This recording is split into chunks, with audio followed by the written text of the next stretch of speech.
Dobrý den, jmenuji se Jiřina Galamanová, jsem vedoucí jazykové redakce vydavatelství Taktik a zároveň autorkou konceptu nové výukové řady pro první a druhý ročník Let's Rock. Výuková sada Let's Rock se skládá z pracovní učebnice, metodické příručky a sady obrázkových kartiček. Součástí výukové sady Let's Rock, a to konkrétně pro první ročník, je také sada hudebních nástrojů, se kterými můžete ozvláštnit vaši výuku. Ozvučná dřívka, mini tamburína,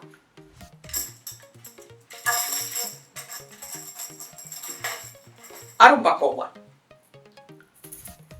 To vše v praktickém pytlíčku, který takhle jednoduše utáhnete, hodíte přes ramena a můžete ji dohodit. Výuková sada Let's Rock je připravována v souladu s revidovaným RVP. Proč právě výukovou sadu Let's Rock? Publikace disponuje nádhernými, ale opravdu krásnými ilustracemi na míru, které ožívají ve vtipných, krátkých a roztomilých animacích. Výukovou sadou provází čtveřice sympatických zvířecích kamarádů.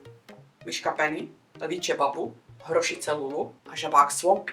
Každý z těchto hrdinů je jedinečný. Žáky tak nenásilným způsobem vedeme k respektu, toleranci, spolupráci a rozvoji základních sociálních dovedností. Zapojení hudebních nástrojů do výuky má svůj smysl, a to osvojení jazyka nenásilnou formou, osvojení rytmu jazyka, odbourání stresu a společnou zábavu.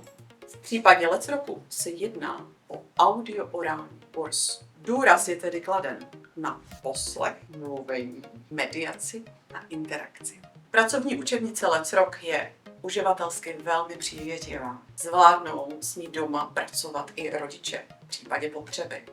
V jednotlivých lekcích najdete QR kódy vedoucí přímo k přehrání videí či audií. Instrukce k úlohám jsou jinak v angličtině, ale i v češtině. A nejsou určeny dětem, jsou určeny právě těm, kteří s dětmi pracují. Součástí balíčku je také interaktivní online verze, která vaši výuku posune o level výš. Najdete v ní hromadu bonusových materiálů do výuky a možnost řešit úkoly digitálně. Rychle, zábavně a odkudkoliv. Let's Rock můžete zakoupit na webu etaktik.cz nebo u vašeho obchodního zástupce.